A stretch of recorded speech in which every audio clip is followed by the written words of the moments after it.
Obviously, mammoth task ahead of us. Not going to be easy. Watching Stellies again last night against Pirates. They're not an easy team to break down. Defensively, they're quite organised, quite structured, and obviously they're very, very dangerous on the counter-attack. We find ourselves in this situation by giving away 2 silly goals away from home. But now at home we need to try and rectify those mistakes. Be positive, go with a positive mentality into the game. Know that we have everything to gain as long as we can get ourselves back into the game nice and early and possibly try and turn that result around. But we're probably going to have to play the best football we've played this season. I think obviously our game against Orbit was a lot better than what we did against Stellies. So if we can replicate what we achieved against Orbit, but raise our level even higher, then we stand a chance to turn the result around in our favour. Thank you, Coach. I'll take the first question from the floor. Okay, let's go to Eswati News. Benjamin Nyirenda.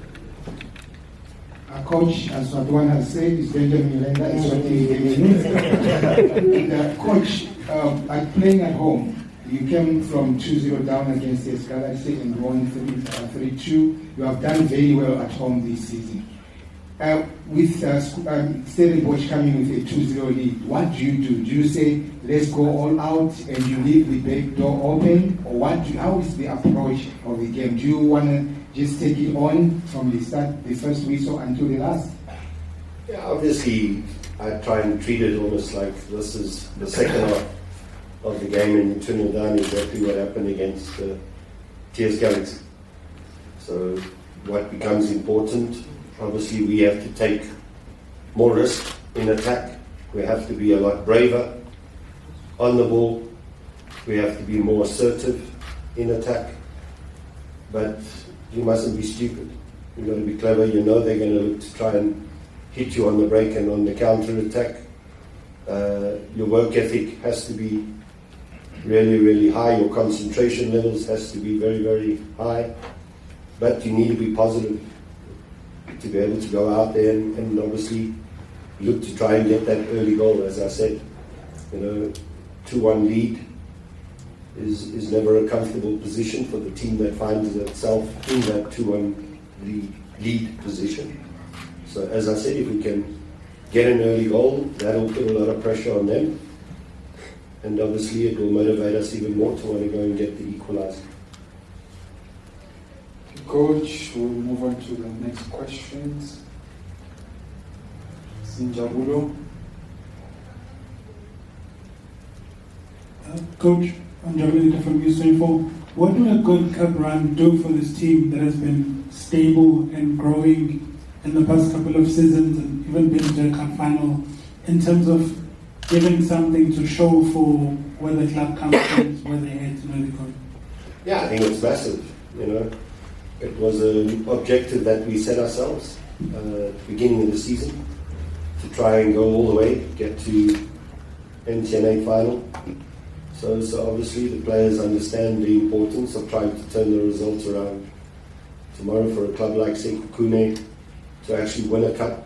That will obviously just add history to what the club has already achieved over the past 4 or 5 seasons. I think since I've been here, we've broken a number of records and hopefully we can continue doing that. So that is the objective. Okay, let's go to Leonard. He's from Italy, it seems. He's representing Italy. Not quite.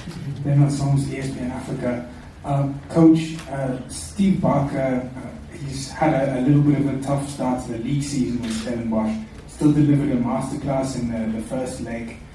From your experiences throughout your career, do you think that it's easier as a coach when you're in a tough run to set up a team knowing that you're in a position like Steve and your club really trusts you, as opposed to if you're not really sure about it? Yeah, I think Steve is at, 8 years now that he's been at Stellies, and you can see the growth that has happened at that club. The understanding, the culture, the discipline. Let's not forget he's an ex-military man. And I think, the success of the club has come from the club being patient with him. I remember his first couple of seasons were difficult seasons, and possibly at any other club in South Africa, there was the likeliness that they would have moved him on. But they stuck with him, and I think they're reaping the rewards of that. And what Stellies has achieved over the past 2-3 seasons is quite exceptional. And a lot of the credit needs to go to him and his technical team. Thank you, Coach. Let's go to Yolulwe.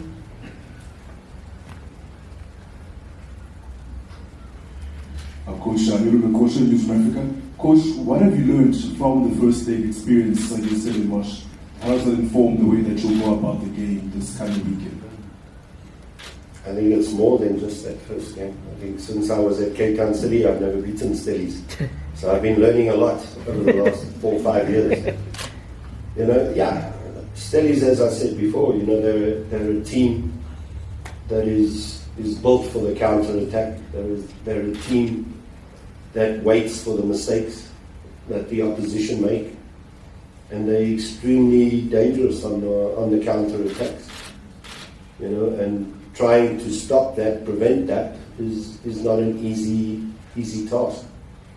But I think what tends to happen a lot of times, you try and be brave on the ball in attack and creating the opportunities, you're making the mistakes. And what we need to try and do is ensure that we don't make those mistakes. They have players that defensively will cheat, and that's what ends up hurting you on the counter attack. So if they have players that are cheating, you've got to make sure that you punish them.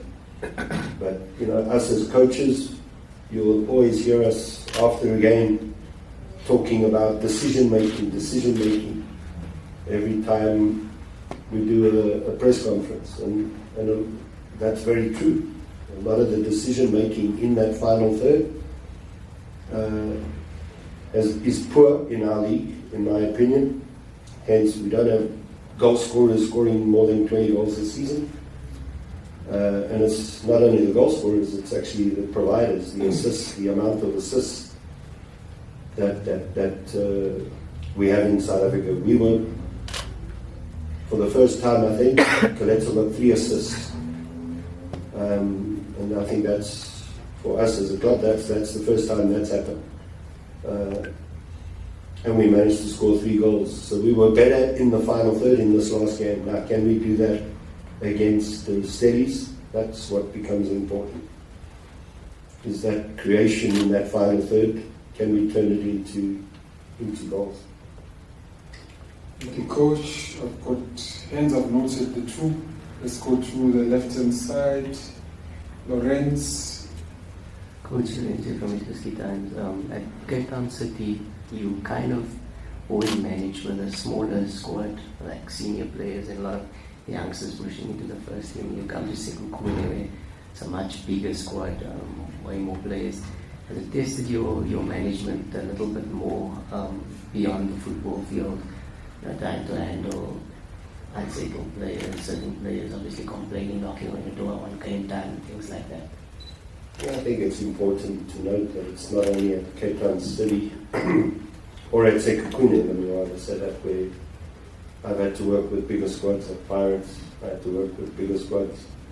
Tripper and Maritzburg, when I arrived, they had 36 players.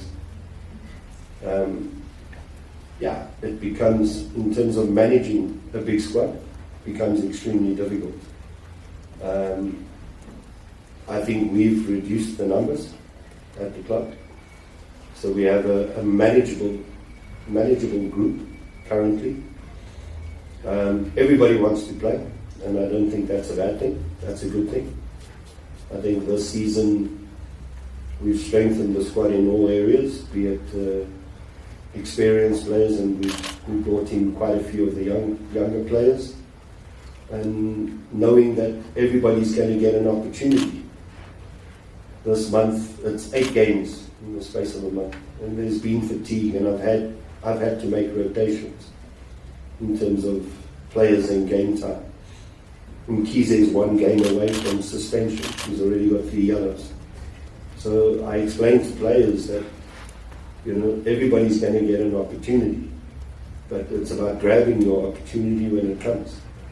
Because if a player comes into a starting 11 and does well, because he's replaced somebody else who did well, that person's going to have to wait for his opportunity again. So I think that becomes extremely important. But I always say that in reality, if you look at clubs around the world, be it Liverpool, be it Man City, be it whoever, you go look at the end of season reports and you'll see that maximum number is 17 players have been used throughout the season. And even those English clubs, they'll carry 28 players. So there are obviously 11 players that didn't get any game time. So one of the hardest jobs for a coach is obviously that management side, trying to keep everybody happy. Thank you, Coach. Next up, are you sorted? Let's go to the man from Germany. I'm from Malaysia, I could say. Coach, Marcel from Power. My question is a bit of a follow-up to Njabulo's question, because I look at the table itself, the PSL table. I think only 7 teams have been in the league for over, 10 years, which means we have so many new entrants all the time, either winning, the promotion or buying a status. And I look at it as creating maybe pressure on teams like yourselves and your studies to grow quicker, which means no time for you guys to actually work on your plans. You must grow quicker. Is that how you see it? The selling of teams, the losing of statuses? Because then there's the Pirates, Sundowns, Chiefs, who have been there. Golden Arrows has been maybe one of them. But then there's teams like yourself who have to push Sundowns, Chiefs, Pirates, and so on. And then in the process, forcing you guys to grow quicker. Is that, does it affect that way? And also on Keleto Makhalwa, what had to change, Coach? Because it's been really good last season. People speaking of him, player of the season nominations and so on. What has been that big change that took him from not making it at Sundowns, for example, going to Uppington, working back into the PSL, and now being one of the best? I think when it comes to changes, clubs coming and clubs going, I think that's just part of the franchise system that we have here in Southern in terms of our league. The 16 clubs that play in the PSL, whether they just got promoted or not, objective is to finish in the top 8 this competition. So there's immediate pressure put on the coaches and players to achieve that goal, finishing in the top 8. So the demand and expectations are very, very high, but it's not only happening in South Africa. We're seeing it actually around the world now. Expectations are a lot higher. English Premier League, you look there now. In the past, you might have thought it was United, Arsenal, Liverpool, but then along came the Chelseas and the Man Cities, and that group has grown in terms of how many clubs will compete, obviously, for the league. So the demand that has been put, obviously, on the coaches for an immediate response is a lot higher. So there's a lot more pressure that's put on the coaches and obviously also on the players. I think that answers your question. That's my opinion. Keleto, he had a very, very good season. I actually worked with Keleto a little bit at Maritzburg when I joined. Keleto was there. and I sent him back to Sana. And I think, yeah, we all identified that he's a talented player with natural talent, natural ability. And I think he needed to go through a learning phase.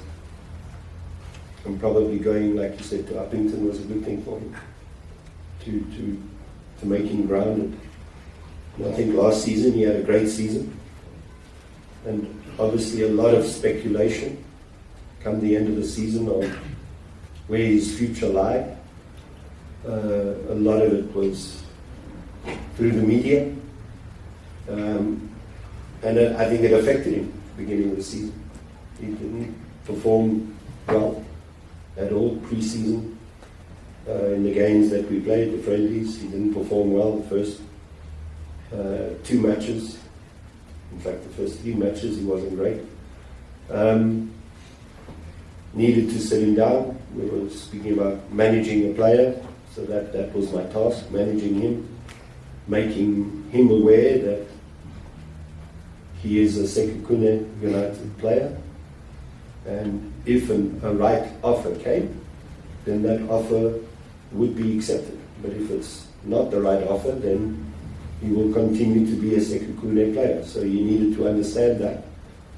And I think gradually he's come to recognize that the opportunity is still there, will come again. Can he repeat what he done last season, this season? Then people might take him more serious. And I had to sit with him and show him that, understand something, you've become a target. When you're successful, people will start targeting you and they'll want to bring you down. Players now study you, they know what you do. Teams have studied you. We showed him clips in the first 2-3 games. Every time he got the ball, he had 2-3 players around him, pressing him, because they know that he's a threat. So he has to diversify his game. He cannot be the same player. He has to add elements to his game to become a better player. So, and I gave in my last press conference the example of Salah. Salah does the same thing week in, week out. He scores goals, he creates assists, teams study him, but he still finds ways to still create those goals and those assists. And in the first 3 games, he was being closed down and he wasn't finding alternatives. So I had to try and help him in terms of him understanding how we could rectify his game to become more effective. Thank you, Coach. We are now wrapping up. Elonongo is sorted. Okay, let's go to Minentle. I think that will be our last one. Coach, you talked about there's a couple of records you've already achieved since you arrived. One thing that is evident, there seems to be a very strong fighting spirit within your team, and it's going to be needed more than ever this coming weekend.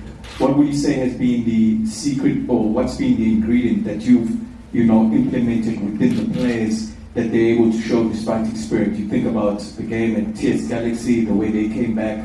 You talked about after the game against Pirates, you told them to be patient, their chances would come, and they did come. What has been the ingredient that you've installed that they will require for this weekend more than ever? I think, like I said, what's happened at Stelli's, creating that club culture, I think very, very important. But at the same time, giving the players the responsibility and them obviously taking ownership. Those are two key factors for me. It's what do you want? Do you want a coach-centered team, or do you want a player-centered team? That was what I asked the players. Because I can be a dictator if you want me to be a dictator, or I can be a leader. So you choose, which do you want, dictator or leader? And I think the players obviously chose leader. And they've taken that ownership. They've created a culture within the team. And for that reason, we see what we see right now, the character, the discipline within the team, and obviously also the desire and the willingness to obviously sacrifice, because it's been a tough month, you know. I can explain, we play against Stellies in Cape Town. We're supposed to leave the hotel at 5 in the morning to catch a flight. Bus breaks down. Don't make the flight. Players sit at the airport, only leave at 2:45 on the Sunday. I cancel the training Monday. Tuesday we play. Now, players could respond negatively to what happened there, but they responded positively. So, and these are things that happen. We don't blame anyone for what happened, but that can affect the mindset of a player. So the players showed great character against Orbit, and that wasn't going to be an easy game. It was going to be a very, very difficult game. But we dominated for the 90 minutes, and we probably deserved to score more goals than what we did against them. And all of that actually comes from, like I said, creating that culture, creating that ownership and leadership, that they take that responsibility, not only me. All right, Coach, thank you so much. We'll end it there. All the best for Saturday. For your soccer updates, visit www.ngobo2010sharpi.com.